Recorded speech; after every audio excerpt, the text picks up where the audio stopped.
Méditation sur Luc 12, verset 5. Je vais vous montrer qui vous devez craindre.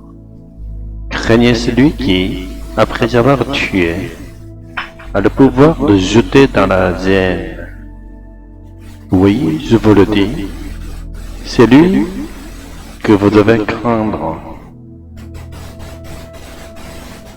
La peur se caractérise par un désir d'éloignement de ce qui en est la cause. Elle semble donc à l'opposé de l'attachement qu'on éprouve pour un trésor qui nous attire. Mais ces deux émotions ont un point commun. Elles montrent que nous sommes liés à ce que nous craignons ou aimons. En d'autres termes, elles trahissent une absence de liberté. Par exemple, tant que nous avons peur de la mort, nous ne sommes pas libres face à elle.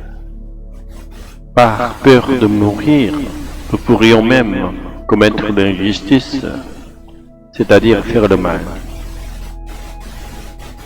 De même, celui qui considère l'argent comme un trésor sera prêt à tout faire pour en obtenir davantage.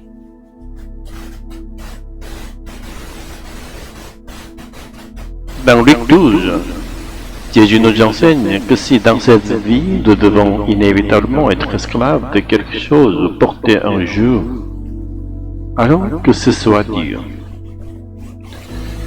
Si nous craignons les puissances de ce monde, c'est parce que nous croyons qu'ils ont le pouvoir sur notre vie et qu'ils peuvent nous enrichir. Et cette croyance vient d'une connaissance erronée. Car le véritable maître de notre vie, c'est Dieu, et c'est aussi de lui que viennent les bénédictions matérielles.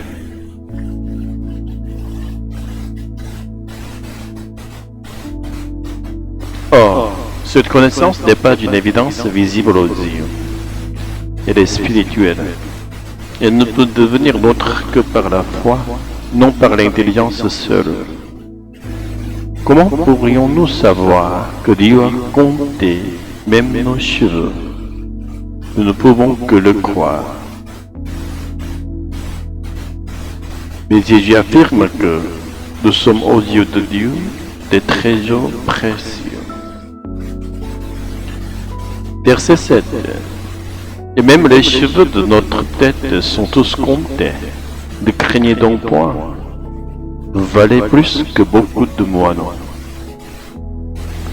Et lorsque nous aussi nous considérons Dieu comme un trésor précieux, alors nous commençons à expérimenter et à goûter son amour pour nous.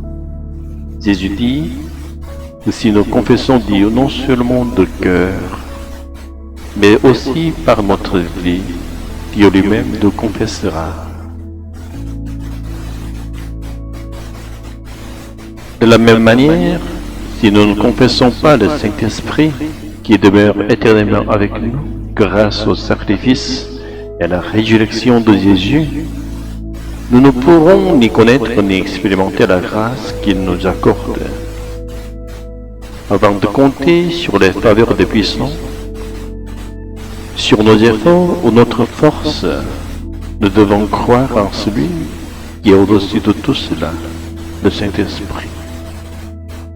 C'est Dieu seul qui peut véritablement nous faire grâce. Et Dieu seul est notre force. Heureux celui qui en prend conscience et bien conséquence. Ce bonheur n'est pas matériel, mais c'est celui de la vie véritable. Et les biens matériels ne peuvent être goûtés sans cette vie. Verset 15.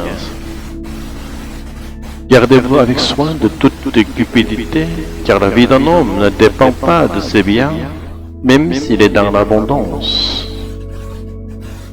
À travers la parabole du riche insensé, Jésus nous enseigne que nous devons être riches pour Dieu. En d'autres termes, nous devons faire de Dieu notre trésor et l'aimer comme tel, puisque c'est Dieu qui tient notre vie entre ses mains. Nous n'avons pas à craindre la puissance de ce monde. Une telle crainte montre que nous ne faisons pas confiance à Dieu. Nous devons consacrer toute notre énergie intérieure à la recherche du royaume de Dieu. Et Dieu, en retour de combat, comblera des meilleures choses. Verset 31. Recherchez plutôt son royaume et cela vous sera donné par-dessus tout. La recherche du royaume de Dieu ne consiste pas d'abord à s'absorber dans du mystique céleste, mais à partager avec les pauvres ce que nous considérons comme notre trésor. C'est cela, aimer notre prochain. Et c'est ainsi que, selon Jésus, nous aimons Dieu. Aimer et prendre soin de notre prochain, c'est aimer Dieu. C'est cela que signifient les images de la ceinture autour des reins et de la lampe allumée près à l'action. C'est cela aussi l'attitude des vierges sages dans la parabole.